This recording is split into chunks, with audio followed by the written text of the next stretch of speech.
Welcome to Issues That Matter. I'm Cynthia Pooler, and my guest today is Michael. Last name is Zumbloskas. And Michael is a candidate for Congress in Manhattan, Yeah, the and 12th congressional district.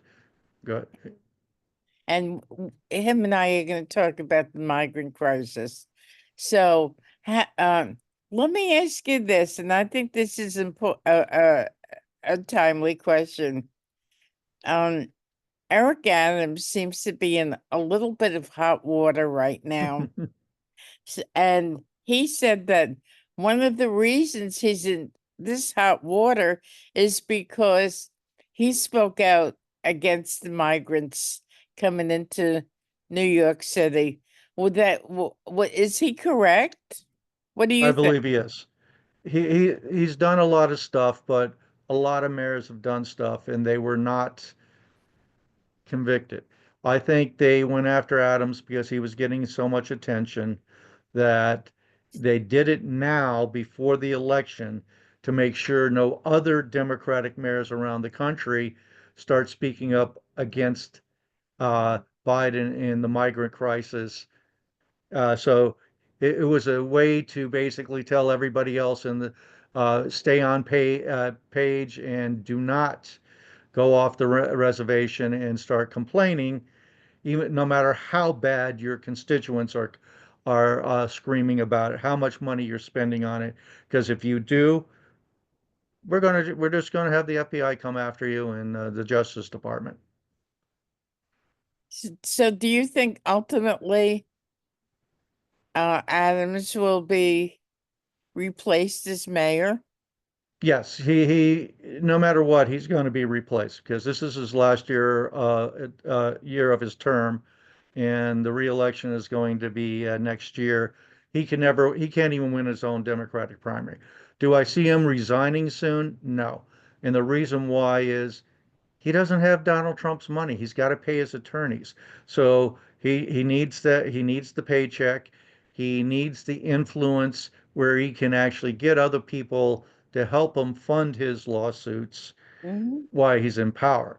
If he steps down, then he's on his own and he doesn't have the type of money to fight the federal government. So, you don't think he'll step down and Jumaane Williams will ascend to the mayoral seat? No. He might be removed at some point in time if it gets too bad, and Hochul might remove him because that's the only way. I don't think, like I said, I don't see him resigning. I know I'm not close friends with Adam, but I've talked to him a number of times. Mhm. This was years ago when he was Brooklyn Borough president. Uh, I just don't think he's going to resign. Uh, and what happens then is if he's resigned or removed, then Jumaane Williams, the public advocate, steps in as mayor. Right. He has to call a special election within 80 days. Hmm. Now, however, if it gets into, if Adams gets removed or resigns, say in April or May of next year, there won't be a special election because it's too close to the general election. So Jumaane would stay in for the rest of the term, and well, Jumane's going to be running for mayor too. So in the primary. And Adams is raising money. Well, he's probably already maxed out because of campaign matching funds for his reelection. So he's going to run, but I don't think he can win in the primary. He's going to lose too many votes, even though we have a election that a ranked choice voting. Right. Do you know what that is? Mm, Or I should explain it to your viewers because a lot of them don't. okay. So you can actually vote for everybody on the ballot, but you rank them. This is my first choice. This is my second choice. This is my third choice.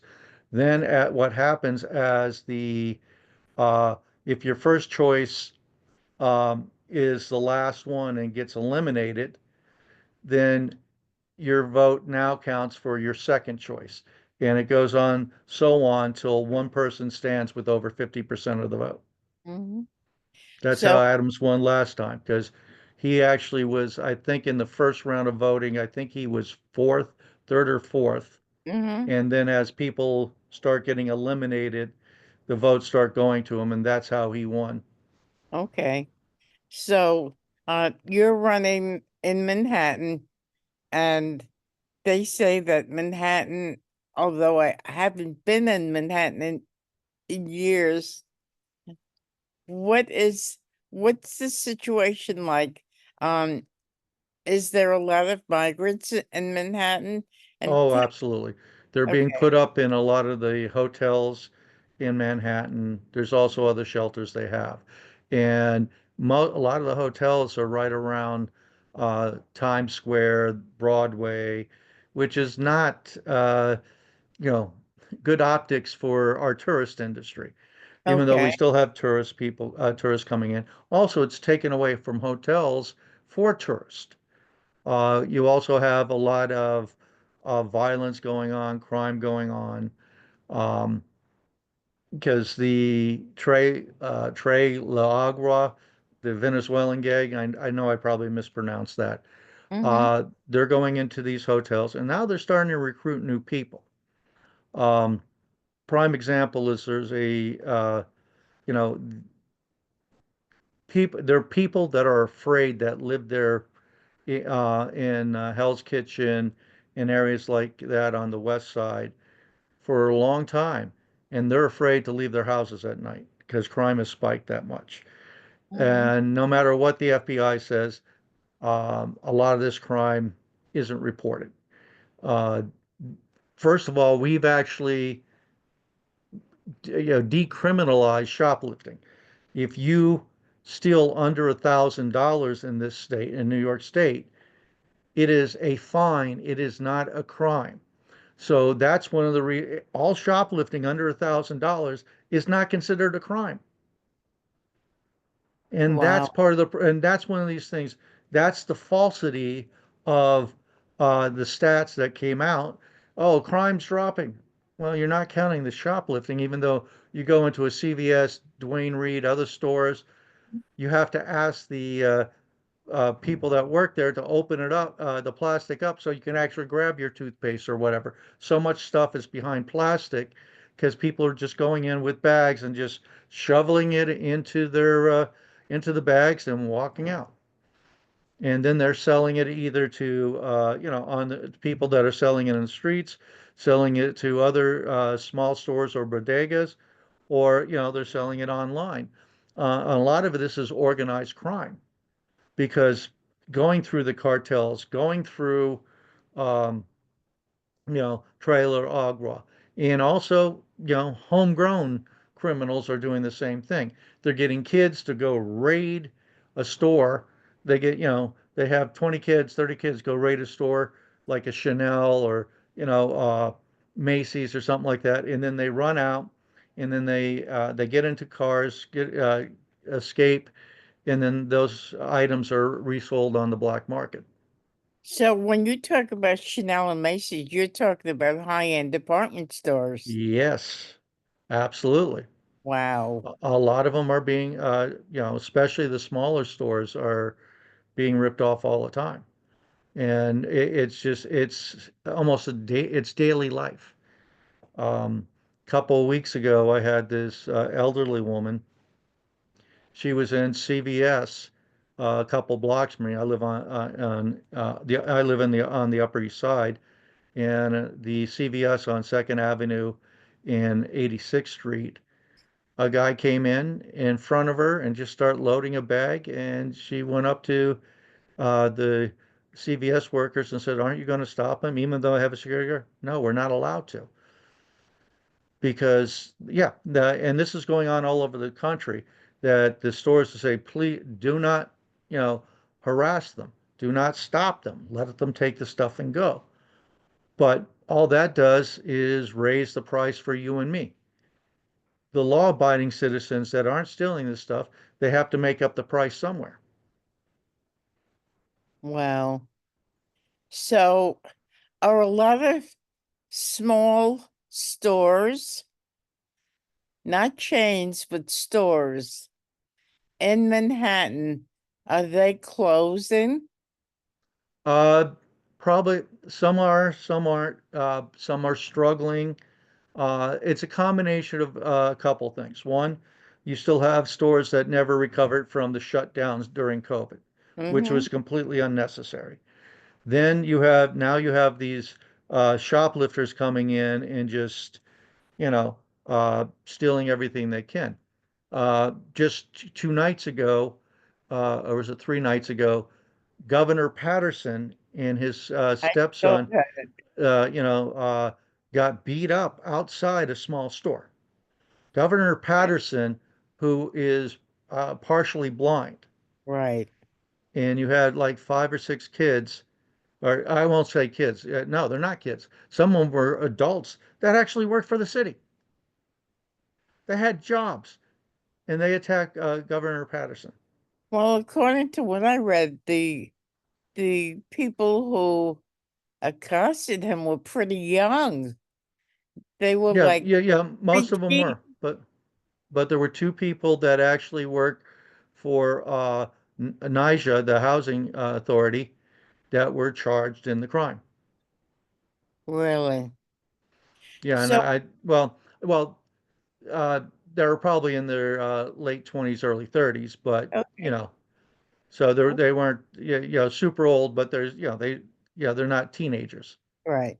So what has the influx of all this violence or the influx of migrants and the violence, what has that done to the tourist industry in New York City? Well, the tourist industry is still here, but I believe that it has hurt the tourist industry. Tourists are getting hurt. They're getting robbed. Every once in a while, like for example, there's um, people going around on mopeds and scooters, and where there was outdoor dining, they would 2 people, one would get off with a gun and just start stealing people's purses and robbing people of their cash and everything on the sidewalk right there to these diners. So that hurts the business, that hurts the diners, and it's going to have an effect because more and more people won't want to come to the United States or to New York rather. Some Hmm. because a good chunk of people that visit New York are from overseas, and Well, so that will slow down some of it, which means the stores have less people shopping at it, so they get into more trouble because their rents are rising, which is unbelievable. Well, that's a whole different other aspect of why rents are raising, and if you want to, I can get into that another time. But so these stores are struggling more, and they're still trying to pay off their COVID debt. They're trying to keep up with their current inflation, this theft, because when you steal from a store, that means they're stealing your product. In most stores, except for the high end, they have a very small margin. So, they might only make 15 cents per item, 20 cents per item. And depending on like where your store is, you might be paying, if you're in Midtown, you might be paying $30,000, $40,000 for your rent every month for a small store. I'm not talking about a large store. I'm talking about a small store. I'm talking, maybe, you know, 1,000 square feet, and you can pay, depending on where you are, you can pay that much money.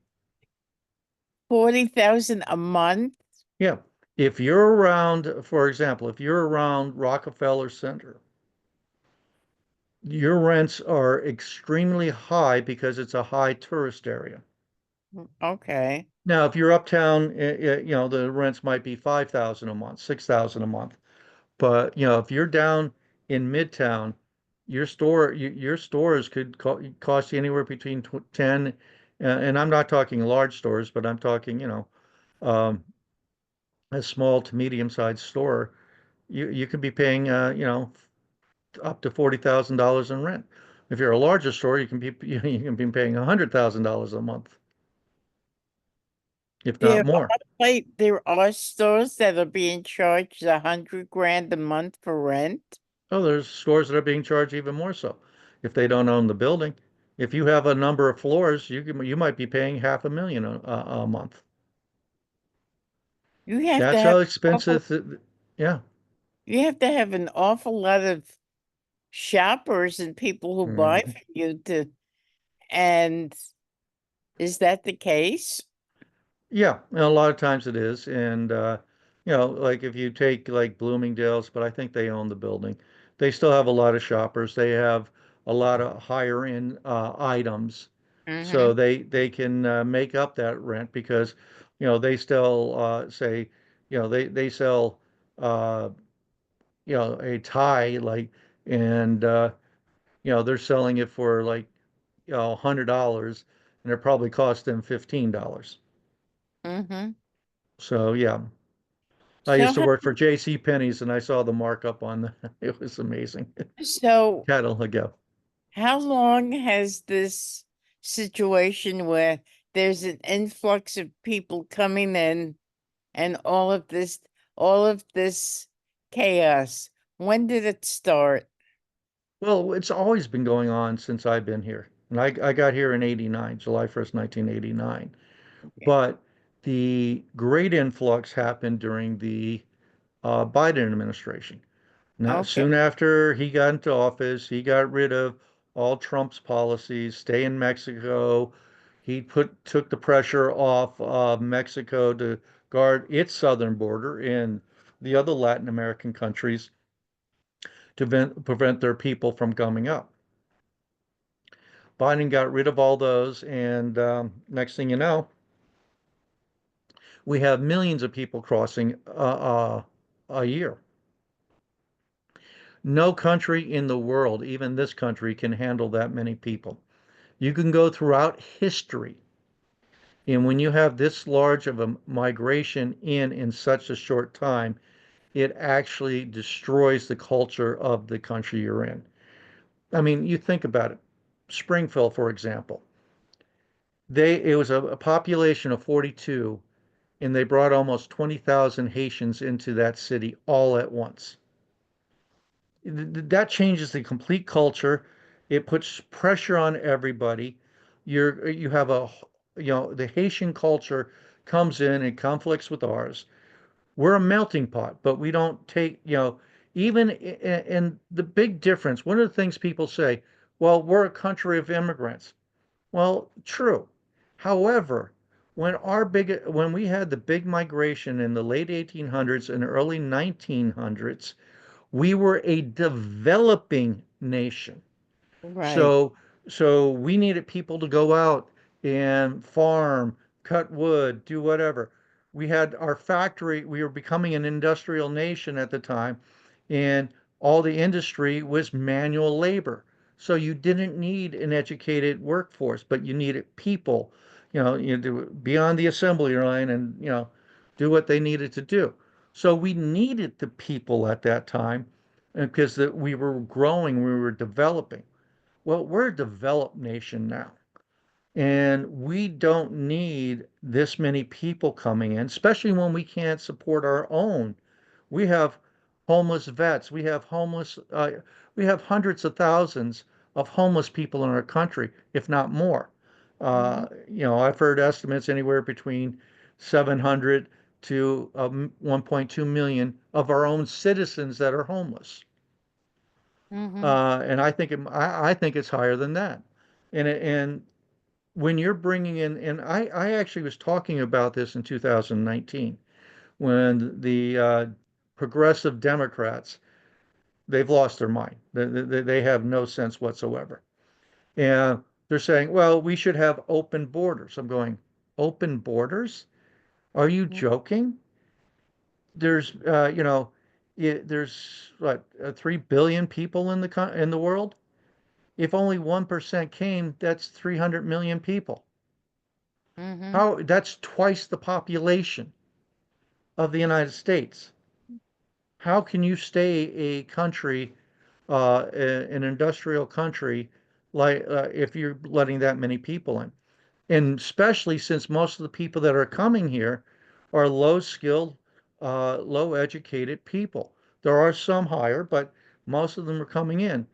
So what that does is the jobs that I put myself through college in, I put myself through college working as a dishwasher between 35 and 45 hours a week at three different jobs because they didn't want to pay overtime. So I had to go to three different jobs. And you can't get those jobs anymore because they're all done by illegal aliens who are being paid under the table, not just in New York, all over the country. Then you also have the other problem that the cartels, if people are coming across the southern border and actually the northern border too, they're flying into Canada and they're coming across the northern border too. Mhm, A lot of mhm. people don't know that, but the cartels are charging between $8,000 and $10,000 per person to come across. Most of these people don't have that money. So what that does is now they owe their lives to the cartels. So they're working as indentured servants, just like Queens. Right now in parts of Queens, we have a huge prostitution problem, and it's all the new migrants coming in because they have to work off the money that they owe the cartels. So we are supporting the cartels. Anybody that thinks, oh, it's a we're doing the immigrants a favor, we are compassionate. Well, you're so compassionate that you know that, and this is coming from Amnesty International, not a right wing, according to the progressives organization. 70, almost 70% of all the women and children coming across the southern border are raped. What? Yes, 70% of all the women and children are raped before they cross the southern border by the cartels. Wow. And the progressives don't want to let you know that, but this, like I said, this is coming from Amnesty International. Mm-hmm. The other problem is, for example, you know, in the past, you had people that would bring people across in the early 1900s, and they'd owe money to criminal organizations. Well, you could escape. If you went out west and you went to, a small town in Iowa or something like that, they're not going to find you. Today, the cartels will find you because of social media, because of technology. So you're not escaping them. So, and it's going to take these poor people that are under the boot of the cartels, the Mexican cartels in Treogway, because they're starting to do this too. Um, probably a decade to pay off their debt, because just like we know, most pimps, and when a woman is on the streets, only probably 5% of whatever they make will go back into uh, actually paying off their debt, because the cartels would put these women up in a brothel, or in a house somewhere. Of course, they're charging them rent and everything. They're charging them for all this stuff that costs. So, say they made $3,000, $4,000 working the street. Most of that goes to their upkeep in the profit for the cartels. So anybody that tells you, well, it's compassion to bring them in, not this way. You're supporting the cartels. You are supporting rape. You are supporting forced, indentured servitude, women being prostituted, children being prostituted. Um, there's also, for example, the DHS has says there's 320,000 children missing that have crossed the border. They have no idea where they were. They had their numbers tattooed on their arm, telephone number. They would call the telephone number, or we have a child here. They go, and then they would send them to wherever it was, like St. Louis or wherever. Come to check on them. Those houses are no longer there. So after they get so many, they disappear. These children, probably a good chunk of them are in child prostitution, child labor. They're not in good homes. But, our compassionate progressives think that's a good thing. This is the problem. They don't they don't care. They just want to bring these people in, no matter how bad they're treated. It's sad. One thing that I've heard that the people coming into this country, they're not, um, they're not, they are being registered to vote. They're not citizens yet, but they're allowed to vote. Is that true? Well, they're not allowed to vote, but there are people that are registering them to vote. Um, that's the problem with absentee ballots. And that's one of the reasons, and even voter ID. Some of it's just by accident, like, okay, New York allows you to go, even if you're illegal, to go and get a driver's license. So Mhm. you're at the DMV, they have motor voter. Mhm. They registered to vote. Um, and when people say that's not happening, there was, I think, yeah, it was last year. I know a lot of people at the Board of Elections. There was a gentleman, a illegal immigrant, who was about to get his citizenship. He fought for all this stuff, and but he voted. So he went to the Board of Elections to to have them try to expunge his voting record because he should never have registered, and that's it. You look at Arizona, they found 110,000 illegal immigrant or people without provable ID Mhm. registered in Arizona. In 2020, it was only 11,000 votes that separated Trump and everything else. So only 10% have voted, boom, you can throw the election. That's why the Democrats keep fighting voter ID. That's why they keep on fighting uh, different things. Well, you're not letting people vote. Well, we want people to vote. Those that are legally able to cast the ballot. U.S. citizens, not green card holders, not illegal immigrants, legal citizens. I think the possibility is if there's an influx of migrants from either the southern border or the northern border who somehow are allowed to vote, and more than likely they might be voting for Democrat for Oh, Harris. absolutely. There's no ifs, ands, buts about it. I had Okay, a friend just today who's Puerto Rican, and he talks to a lot of people, and they've told him, illegals have told him that they're voting Democrat. but that might swing the election towards Harris. It could be, but I don't think so. And the reason why I don't think so is because the Republicans are a lot more are better um, prepared this year. Number two, I think Trump is winning more votes than what the polls are saying, especially in the swing states. Um, and a lot of the migrants, like I said, there's a couple states that have taken the migrants off of the illegals off of the voter rolls, and they've cleaned them. Um, but yeah, yeah, and if you look at it, the polls are saying that Hispanics are going to be voting for Trump in like 44, 45, maybe even 50% ratio. I'm talking about the citizens. You have a black population that can be anywhere between 12 and 20%.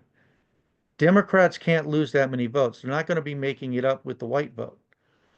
They lost a good chunk of the Asian vote.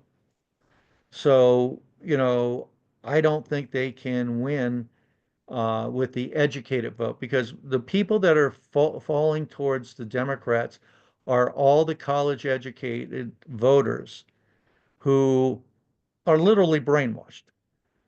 Because they believe the New York Times is the paper of record still. They believe the lies that the media has been portraying, even though it's been debunked many times.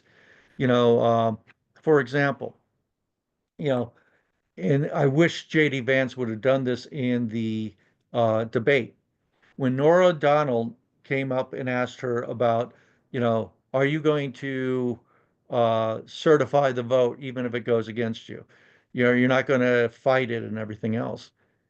And because all the lawsuits that were done in 2020 were heard and found that they lacked, credibility.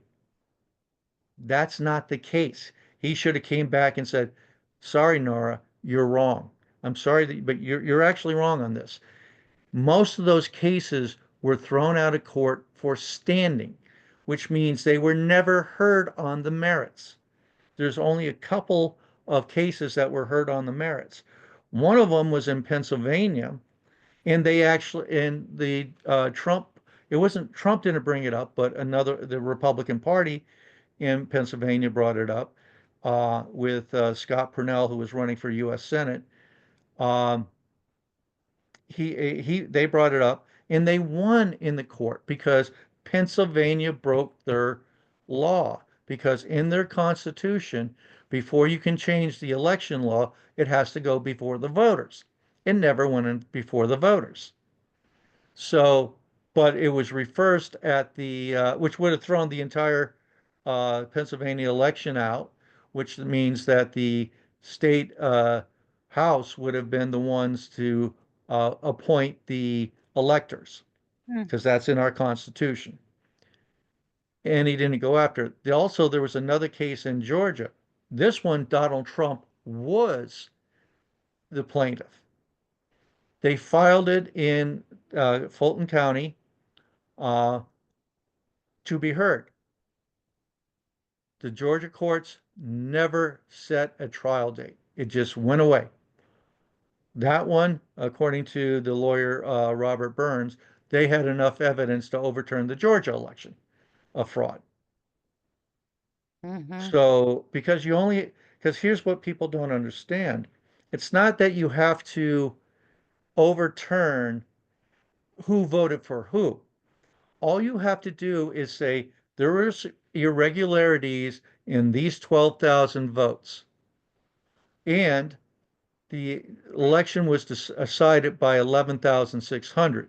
Since there was 12,000 irregularities in these ballots, that means we don't know who voted for who, but because it was over the amount of votes that Trump lost by, that means that election has to be thrown out, and then it would have went right back to the state house, which was controlled by the Republicans. Mm-hmm. So this is the thing that so many people are miseducated on so many things, and the media just hypes it up. I don't know. I think they're complicit in not reporting the facts, but because I learned them, and, uh, and that's a problem. The other big problem with migrants, and this is something that I think people also have to understand. The like last week it was brought out that over 600 convicted felons, convicted illegals came into this country. There was 13,000 murderers, convicted murderers let in, 15,000 convicted rapists, convicted. And then there was a couple thousand that were basically skipped their trials and were let into this country. And then you had other ones for different types of crimes, whether it was, robbery, whatever, the other ones. But the other problem is we're also letting terrorists in, we're letting spies in. For example, when Bagram Air Force Base in Afghanistan was abandoned, there was like 1,400 prisoners in Afghanistan at Bagram Air Force Base. One of the, a lot of them were Taliban or ISIS. One of those prisoners was the one that blew up the soldiers in Kabul Mhm. that killed our 13 soldiers. No. They've identified about 20 to 22 people from Bagram Air Force Base as prisoners crossing our southern border. We Wow. have terrorists, and that's just the tip of the iceberg. You have other people that are coming in from all over the world. For example, if you look at, like, I think in the last 2 months, we've had over 40,000 Chinese come into it. Almost all of them are military age men. And I was in the military for 3 years, but I grew up around the military. My dad was in the Air Force for 22 years. When I see the photos that are on the air, I can tell they're military trained, just the way they're standing. Also, we've already caught Chinese illegals scouting our military bases around the country. So if something comes down with it, you just have 30, maybe 20 to 30,000 Chinese people that can start causing problems. Like they can start blowing up our infrastructure. And I actually talked to somebody in, uh, this is something I came up with, but when I talked to somebody from NIS, National Security, they said, you're right. One of the things they're going to go after because the Americans are foolish, they really are. We don't think ahead. Uh, is that one of the things these Chinese are going to do? Everybody is going to attack all the server farms. So everything that's on the cloud, they're going to blow them up. They're not going to hack them because if you hack, you still have the machines. You can, uh, we have specialists that might be able to bring them back up. We might be down for a couple of days. Uh-huh. But if they actually blow up the entire buildings and destroy all of them, most of America is down. I work for New York City Department of Transportation, Uh-huh. and all, city services, all cities, municipalities, states, and everything else are emergency services. But to save money, we put stuff up on the cloud. So if all of a sudden all the server farms are down, it's going to cripple us in actually handling emergencies in this city. Say all of a sudden they start blowing up, the Chinese start blowing up dams and stuff like that. Or, after they blow up our servers, they blow up our servers as a hurricane's hitting the East Coast. Now we can't communicate to help the people against that hurricane because they just took down all our servers.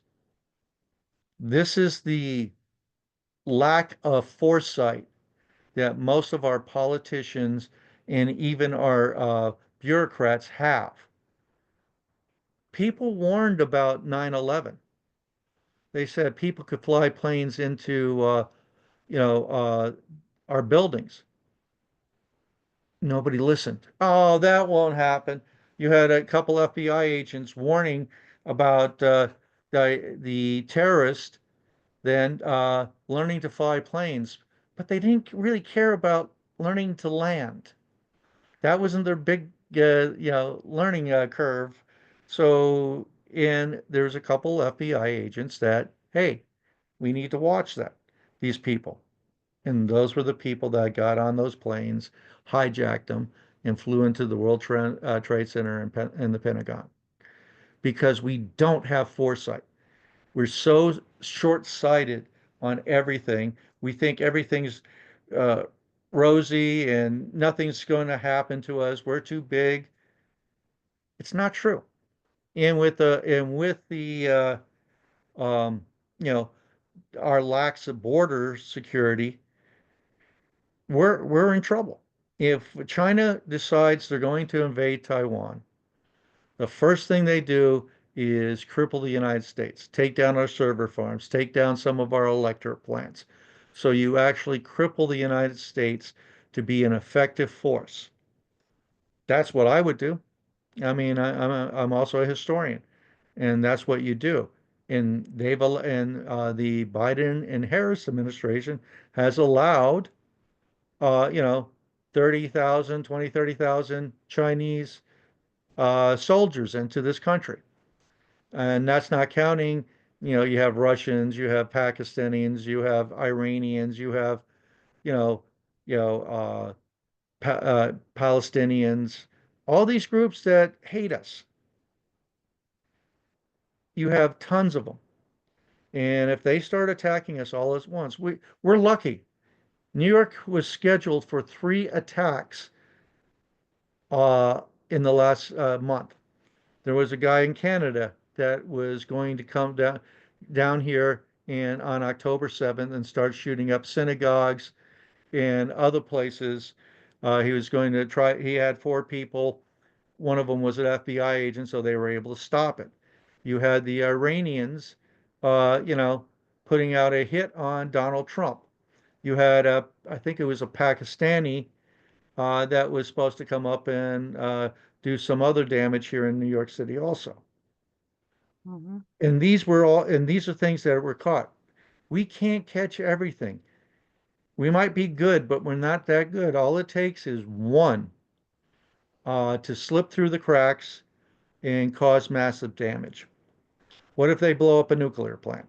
What if there's a lot of damage they can do. They can kill, say they plant a bomb like they wait for the Super Bowl and plant a bomb there. That's, yeah, they can, or they, poison the water or whatever, which is not, or, poison the beer, not the water. They would poison the beer. But, you could have 10,000 people dead. But we don't think about that. The American people are, they need to start thinking along these lines, or at least elect people like me that will think about it and will try to, you know, uh, prevent it. Right. And I'm not a genius. It's just I just look at things and I analyze it from what my studies are, what I hear on the news, what I read, and none of this is secret. This information's all out there. Well, well, now that you've kind of depressed me, I'm sorry. that's quite all right. Well, Um, just get out there and vote. Make sure we vote, and make sure we vote enough uh, people in to get rid of the progressive Democrats. And nobody should vote for a progressive Democrat this year at all. And that's how we counter this stuff. so if somebody wants to volunteer for your campaign Hmm. or make a contribution, how could they do so? They can go to my website, electmikez.com. I made it nice and simple so you don't have to spell out the last name. So Right. that's electmikez.com.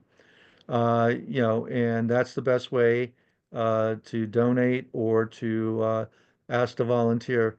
And like I said, I think there's an outside shot that I can win this thing because people are upset.